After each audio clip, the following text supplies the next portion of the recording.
Morning, Facebook. Hello, YouTube. Wherever else we share this information to. Thanks for tuning in. It is March 3rd, Wednesday, March 3rd. And if you're tuning in live here on Facebook, just always drop us a comment live. If it's on the replay, hashtag replay. Just make my screen a little larger here so I can see comments from everybody. So I want to talk about a couple simple tips on getting healthy, setting goals, things like that. People always ask me, I'm on day number 794 right now of running every day. So it seems to be a topic that people always ask me, Marcus, how do you do it? How have you done it? What's your mindset? Things like that.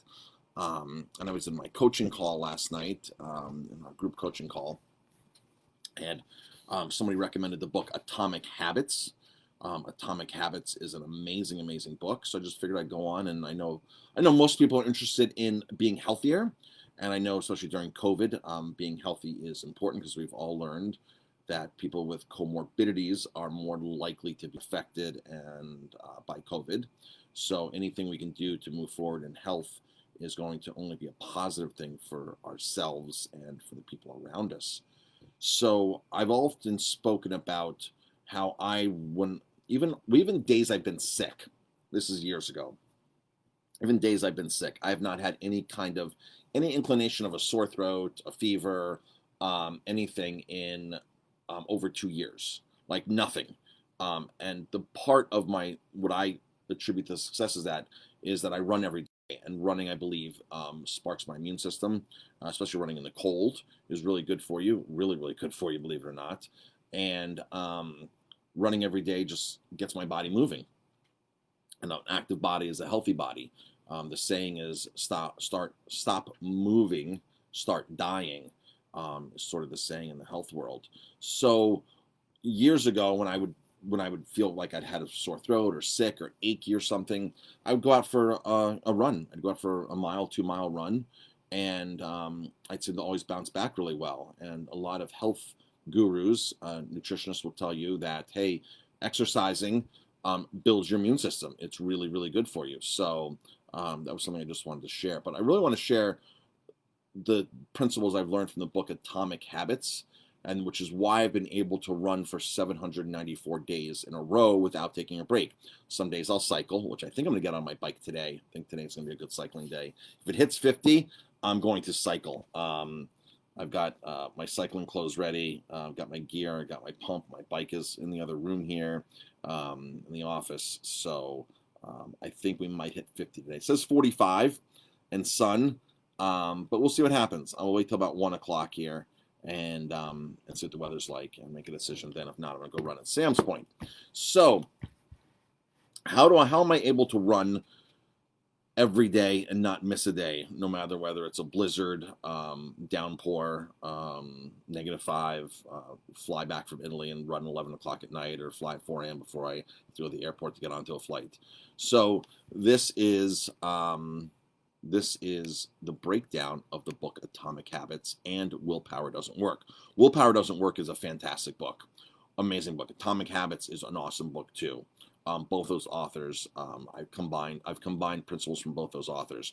So in the book, Willpower Doesn't Work, he is very, very clear that it has to be part of your environment. So for example, we brush our teeth every day because the toothbrush is in its place. The toothpaste is there. And we've just automatically take 2 minutes, 3 minutes, 4 minutes, whatever we do, to brush our teeth in the morning, brush our teeth at night, hopefully. Some people brush more, some people brush less, unfortunately.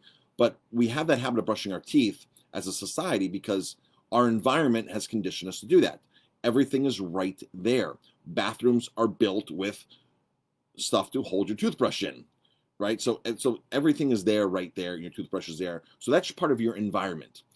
If you went upstairs at night to go to bed and your toothbrush was downstairs in the kitchen, you had to run downstairs to grab your toothbrush and run back upstairs, brush your teeth, and run backstairs to put your toothbrush back down. The toothbrush is not in your environment when you go to bed.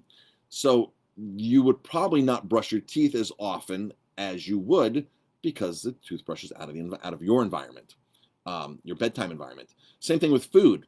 If you're going to stock your kitchen and your cabinets with Oreos and fudge stripe cookies and marshmallows and all stuff like that, that's what's in your environment. But if you stock your kitchen with a bowl of fresh apples, bananas, oranges in the refrigerator, that's your environment. You're automatically going to eat the things that are in your environment.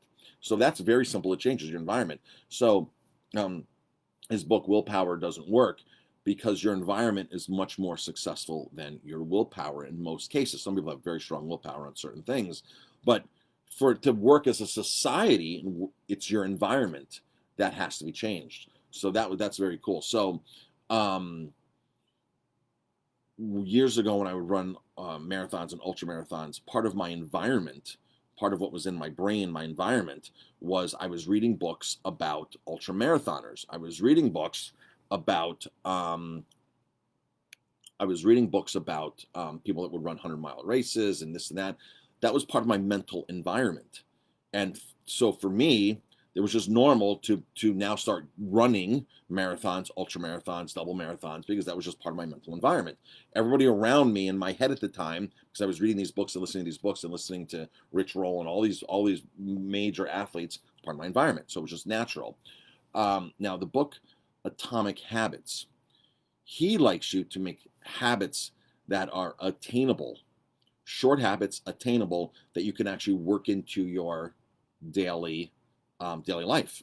So, you might have a goal of running a marathon, and a lot of people have a goal of, I want to run a marathon someday, right? I hear a lot of people say, I want to run a marathon someday, Marcus. I want to run a marathon someday. Well, what if you just said, I want to run every day? Or I want to run 5 days a week. I want to run Monday through Friday. That's a more attainable goal than saying, I want to run a marathon. A lot of people say, I want to run a marathon, have no idea about a training program. I don't have time to train. I have to wait till this. I have to wait till that. I have to wait till everything's perfect in my life till I can start training for a marathon and spending all these hours training for a marathon until I can put 6 months aside of my life to train for a marathon. Well, what do you have to put aside in your life to run 1 mile a day for the next 5 days? 10 minutes a day. 12 minutes a day, 8 minutes a day, whatever it is. That's all you have to put aside in your life. That's a much more obtainable goal. And from running a mile a day for the next month, you're probably going to find yourself running 2, 3, 4 miles a day. And then you're probably going to say, wow, a marathon isn't so hard after all. So he wants you to make attainable goals. So part of me running every single day for the last 794 days, cycling or hiking or running, most of them have been running, but outside, outdoors, not the treadmill. This is a no exception policy I've had. I've even ran with, after a dislocated shoulder, my arm in a sling, I've gone out and I ran the next day, even for just a mile. It was a very slow mile and it was on the track, but it was a mile. Again, no exceptions. Now, if I, had knee surgery, of course, I couldn't do that. But right now, I'm healthy enough to go do that. And I think everybody's healthy enough to at least go walk around the track for a couple of laps. I think most people have that ability to do that. A lot of people say, I don't have a runner's body. Or go and start, that's that limiting factor. Start with something easy. Well, you can walk. If you can walk, you can go walk around the track. And after a few days, after a few weeks of you walking around the track, you might find yourself a point where you're going to start now running a little bit, jogging a little bit. Even if you jog the straightaways, walk the turns. So the Atomic Habits book was really powerful for small, obtainable goals that you can start tomorrow, and so small, so obtainable that they're actually part of your lifestyle. It's part of who you are. It's a permanent habit now. Brushing your teeth is a permanent habit. For me, running a mile a day is a permanent habit after 794 days. So if you apply this to health, like what's one thing you could do today for your health? Is it go walk? Is it go, no exceptions, walk every day? I've done my no exception. This is a no exception policy, right? I brush my teeth every night. I'm going to run and take 10 minutes out to honor myself every single day. Every single day. That's I honor myself by brushing my teeth. So I'm going to honor myself by moving my body. So what else can you honor your body with? By eating an apple a day, by food combining, drink more water. What can you do every day that is a no exception small habit that then from one habit leads to another habit, because now the author talks about in Atomic Habits about habit stacking, where now you take one small habit and stack another small habit on top of it because you're already in that mindset. So, for me, running every day, I have to have the right gear. That's part of my environment, right? So if I had to run around and say, "Gee, I don't have gloves today," I have 5 pairs of gloves. I have every temperature of gloves I need. I have 5, 6, 7 pairs of running shoes. If it's pouring out, I wear Gore-Tex shoes, or I'll wear Vibrams, where if it's warm out, it doesn't matter if my feet get wet. But if it's the winter time and it's 30 degrees and it's raining or slushy, 40 degrees, it's raining, I'm going to wear Gore-Tex shoes so my feet don't get wet, because I want my environment. There's no such thing as the weather being too cold. There is a such thing as not having the right gear for the weather. It's a different mindset. So different gear for the weather. And it goes back to having the environment of having everything. And I literally have all my running shoes lined up, and I, based upon the weather, based upon a trail run, a street run, how much support I need that day or whatever, I have all the shoes lined up, ready to go. It's part of my environment. I've made it easy for my success. I'm not running in 40-degree weather and slushy, rainy weather and 40 degrees and getting my feet wet, because that would be miserable, right? So I just thought I'd share some of that stuff with people. Often they ask me a lot what my mindset is for running every single day. Some people think it's a big accomplishment. I think it's like just brushing my teeth, honestly. So it's just one of those things that just happens every day, no exceptions. Put clothes on every day, no exceptions, right? So I run every day, no exceptions. So I eat every day, no exceptions. I'm going to drink water every day, no exceptions.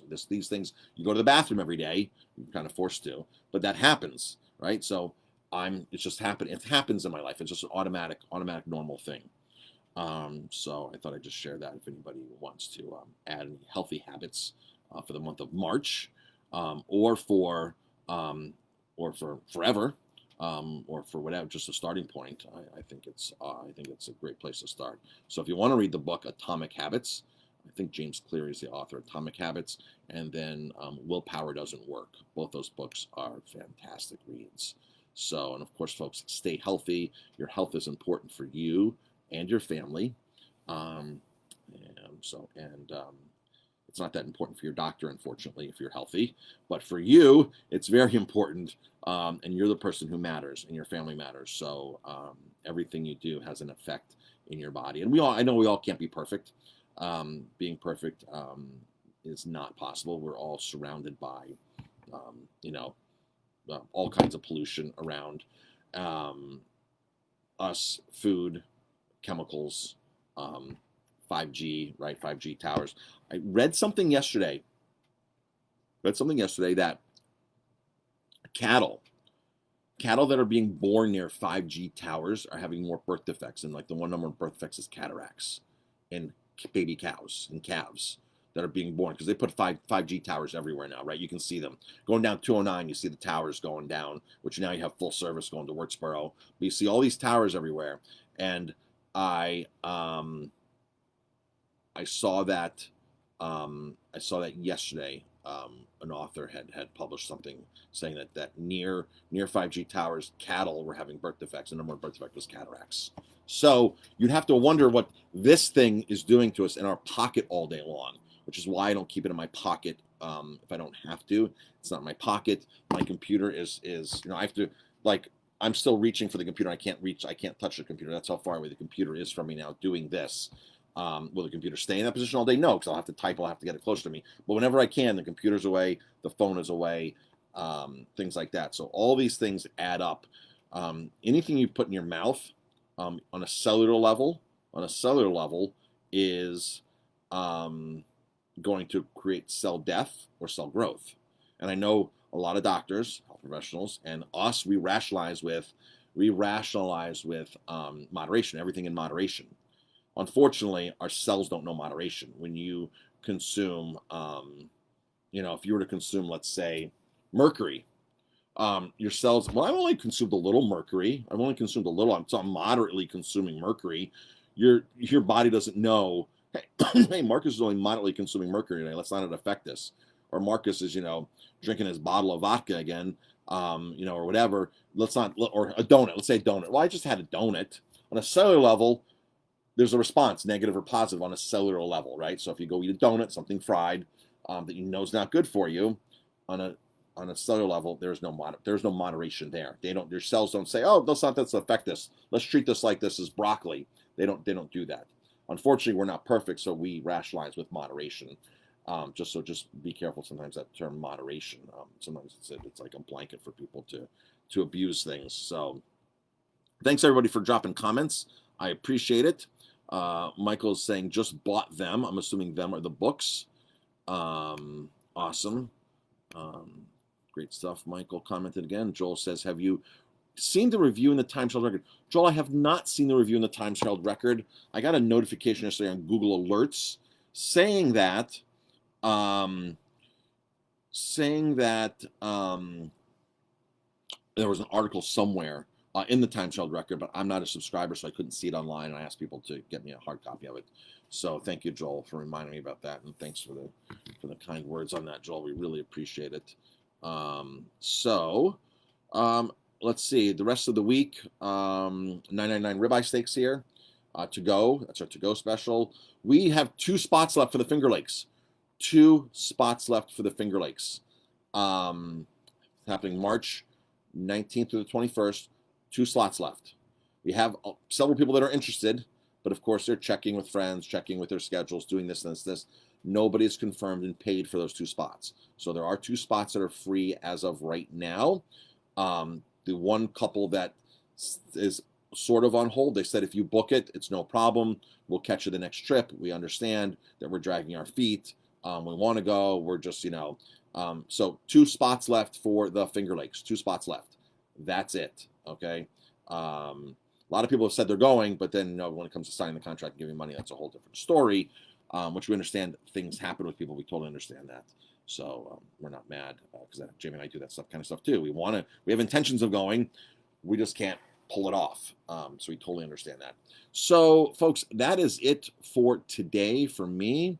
Hope everybody has a great day, an amazing day. If you're here in the area, it's pure sun for most of until early afternoon. So go out, get some sun, get some natural vitamin D, drink some water, eat high water content foods, think positively, create a great environment for yourself, create an environment that is gonna set you up for success.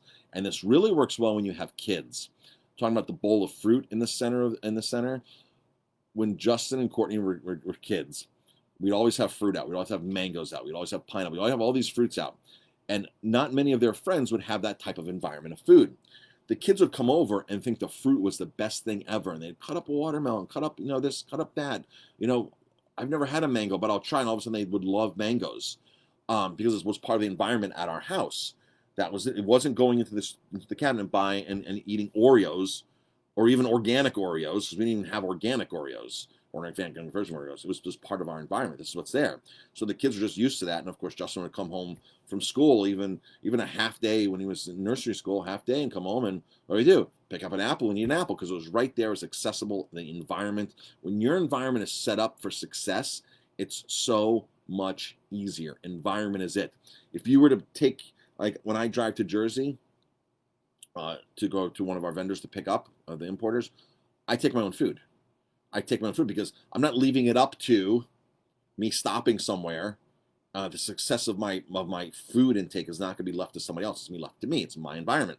Now when I'm driving, I'm hungry, I can grab an apple and eat it. I can grab a banana and eat it. I can grab an orange and eat it. Yesterday, I had to run down to Nyack, get my computer fixed, which still isn't fixed. I have to call Apple right after this. And I, on the way back up, I bought 2 pounds of blueberries. And I snacked on 2 pounds of blueberries. That's what I snacked on as I drove back home from Nanuet. And that worked fantastic. I got home at 3 o'clock, and I said, okay, now I'm going to have a nice salad because I have that here. So I had a nice salad with avocados in it. I had a Caesar salad with avocados in it. Really, really good. But my environment from the day, which kept this momentum going now, I'm still going to eat healthy. I'm still going to be in the right direction. That was my environment. If I would have stopped and even gone to the Whole Foods salad bar, which I love the Whole Foods salad bar, Whole Foods salad bar has lots and lots of options. But when I'm going to the Whole Foods salad bar or food counter, I'm not getting salad. I'm getting um, um, Indian food. I'm getting samosas. I'm getting things, pierogies. I'm getting things that are in there that are quote unquote healthy or healthier. But I'm not going there and loading my plate up, or not grabbing bananas or fruit. I'm not grabbing like that, because I see all this other enticing food. Because the environment is, and my environment's one thing, my willpower is another thing. And if you put me in Whole Foods in their food section there with all the prepared foods, I'm gonna go right for the baba ganoush. I'm gonna go right for this. I'm gonna go right for that. I'm gonna go right for that. I'm gonna go right for the fried tofu. Right. I'm gonna go for something that's not part of, my willpower is not quite there, but my environment, when I have control of it, is there. And then the willpower is not even a thought at that point. So Joel's saying 80 later in Phoenix. Love our lemon, oranges, and grapefruit in our yard. Sweet pool day. Awesome. Enjoy, Joel. That sounds fantastic. 80 degrees, 80 degrees, and fruit growing in your yard. Awesome. Thanks for sharing that, Joel. All right, awesome. Everybody, thanks for tuning in. I appreciate it, and I hope this helped anybody that needs to form any kind of small little habit that'll make a big difference in your life. Everybody have a great day, and we'll talk to you later.